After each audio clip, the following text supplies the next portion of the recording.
This is the 2021 Brewtubers Online Brewers Club Yeast Experiment number 1, Drop Kveik Nate Pale Ale.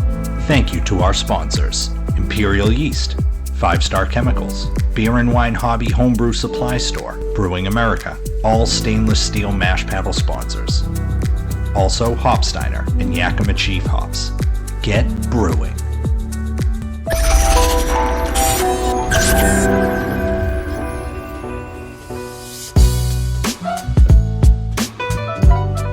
Everybody, Gary Main Brew Guy again. This is, what is this? Number 5 perhaps? Anyway, I have Nikhil, or now he's got a brewery name. It's Lazy Otter Brewing. Love the label, dude. It's a hell of an improvement over the Post-it notes. I will go with that. So Nikhil always sends the plastic, which is fine. So let's go ahead and twist that off. Okay, a small hiss. And let's get a pour. It looks appropriate on the color. Nikhil is, he brews in his apartment in New York, so it's a super tight space, and he's been brewing for quite a while, and he's in every competition that we do as a group online as Brewtubers, and Nikhil is always there. At some point he'll probably put up content. I think it would be very entertaining. Nikhil, I think you should do it at some point. Anyway, this is classic DKN. The colors vary just slightly in shade and color a little bit. Just depends on the boil. The boil rate just does change it a little bit. They've all been cloudy so far. This is probably lining up with the control as far as the amount of clarity. A little bit of a scant head there, appropriately carbonated. Oh, so I'm getting a little bit of that same tobacco, like not ashtray tobacco, like when you break open a cigarette. Not crazy, just a light whiff of it. And I got my nose right in there because I really wanted to get a smell on that. All right, I can't this up because it's so close to the top. Maybe I can. Yeah, it's like Matt's. It doesn't have a lot of aromatics. A little bit of the malt sweetness there. Not a lot of aromatics from the hops.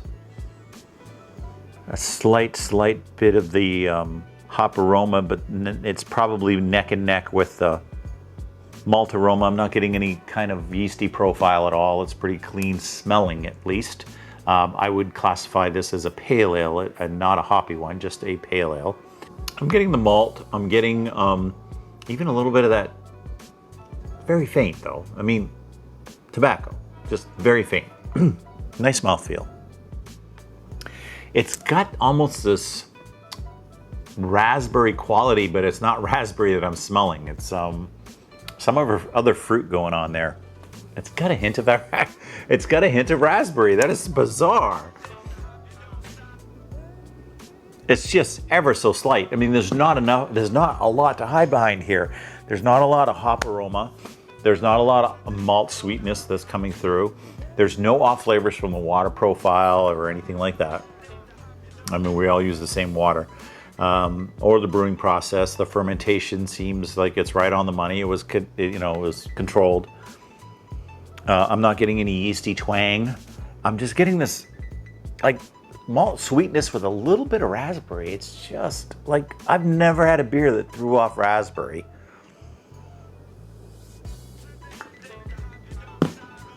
Unless you actually put raspberry in it. Maybe I have a tumor. Who knows? I mean, that's weird. Dude, I'm getting raspberry. It's very faint, but it's really the only thing I'm getting. It's just raspberry and a little bit of malt character. It's got a nice mouthfeel. Not drying, not offensive. Nothing on the end that sort of says to me, yeast twang or stressed yeast or anything like that. Or a Kveik.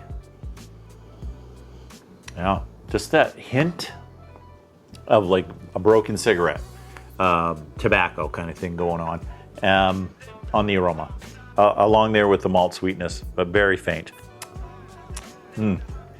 Weird raspberry, that's crazy. I'm like so blown away by that. Okay, all right guys, that's it. I'm just gonna ramble and gush on. I think I'm just gonna enjoy this beer and watch some TV. So thanks Nikhil, thanks for being part of the 2021 Brewtubers Yeast Experiment. Cheers, guys.